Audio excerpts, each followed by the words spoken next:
Hi. So they did end the season with a bell kiss. Not quite the way I expected, but I guess a bell kiss is a bell kiss. But boy, did they just massively give away the bride for the anime watchers. Which, in of itself, it's a confirmation for the manga readers. Not that it was super likely to be a different queen, but there were still possibilities, because of the content that was, well, initially skipped, then rearranged, and because of the visual novel.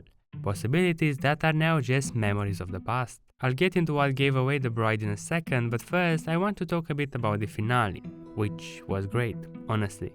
It was a few steps above what they produced so far. This time, they did justice to the important scenes like Miko's confession and Ichika's redemption. The pacing was good, the scenes flowed nicely, and the bell kiss topped it off. Is it enough to make up for the previous episodes? Not quite, but hey, we might actually get a full adaptation as compensation. Now, why am I saying they massively gave away the bride? First, during the bell kiss scene in the anime, you can actually hear the queen who runs towards Futaro gasping. Now, Sakura Ayane is a very well-known voice actress, a rising star I would say, and I've watched a fair share of anime that she's voicing in to notice right away that it was her gasping. Therefore, of course, Yotsuba. She voices Mari Burate from Joshiraku, my favorite anime of cute girls doing absolutely nothing. But even if you're not too familiar with Ayane's voice, you can still tell it's her if you listen closely. Here, I'll play it for you.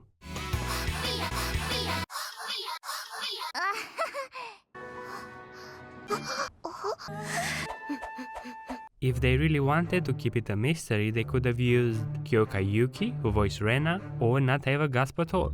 You know, avoid any kind of sound that would be a giveaway. So, since it's something that could have been easily avoided, it has to be on purpose. I mean, at this point, I'm assuming most anime viewers know who's the bride anyway, so that gasp might act like a soft confirmation to prove the bride will be the same, to avoid ideas like alternative routes, harem ending, and such.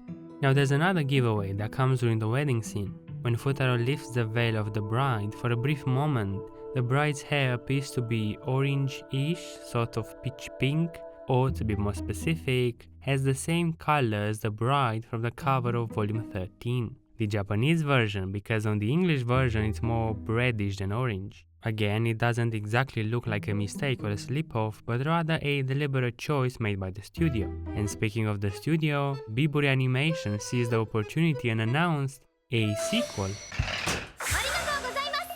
As far as I know, they didn't specify it would be a third season. It could be a movie or some OVAs, but I honestly don't feel like those are likely to happen. I think that for now, it's safe to assume it will be a third season. I mean, a movie would work pretty well because of its structure, if the focus would be the festival arc, following the classic 5-stage structure: introduction, build-up, climax, what was the other one? Tidying up loose ends, and finally resolution. The festival arc would make for a great movie. But there are other chapters, like bringing back Ichika or Miku's date, that are necessary to make the festival possible. So, in a nutshell, there are a few too many chapters left for a single movie. That being said, if I learned something from this season, is that Biburi is not afraid to move things around and disrupt the known sequence of events. They could make a movie work, and it wouldn't surprise me if it turns out to be a movie. Then we have OVAs, which are kind of in this grey area, in the sense that anything is possible with them. So a third season would be my main guess here. However, I didn't really expect that to happen given how rushed this season was. When you think about it, it actually adapted, or at least touched on, roughly 52 chapters. That is a lot, guys. There are 36 chapters left, about the same number as what the first season covered. The first season covered 32 chapters, but remember that the first 4 were double chapters. Now, they don't need to cover everything, there are parts that can be easily skipped, but there's still a fair bit left. Of course, they don't have to go for 12 episodes, they can always trim that a bit or slow down the pacing, but it just makes me think they could have managed the situation a lot better and spread the chapters more equally over 2 seasons instead of just rushing the first. I guess they didn't expect to produce another season, considering how new the studio is, which is fair. I'll give them that. A bit unfortunate because the second season covered the best part of the manga, but it is what it is, it's understandable. What do I expect from the third season, assuming it's a third season indeed? Given how everything played out so far, honestly it should be a somewhat faithful adaptation. Yotsuba is 100% confirmed, always has been, but it was fun to speculate about different possibilities. Now that we know the visual novel isn't connected to the anime, there isn't any doubt left, the choice will be the same. I think they might rearrange certain scenes the way they did this season, maybe move Yotsuba's flashbacks closer to her festival side, to create a nicer flow that would lead into Futaro's final choice. I would expect them to play a bit with the timeline during the festival, the way they did with the last exam sides, to tidy it up a bit, or a lot. And this is more of a wishful thinking, but I hope they do something about those unnecessary dramatic and out of character chapters after the festival. Boy, those were painful to read.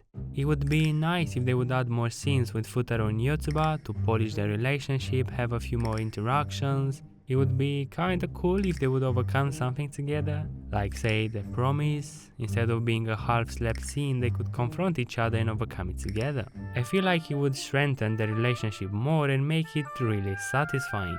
But I'm not expecting any of that. Nice if it happens, but there's no reason to think it will. I mean, the studio didn't add anything new so far, but it's not like there was any room to add anything. So technically they could still do it, but no expectations. We shall wait for a preview to drop first. Until then, my focus will be on the remaining 4 queens, with my next video giving Miko the spotlight.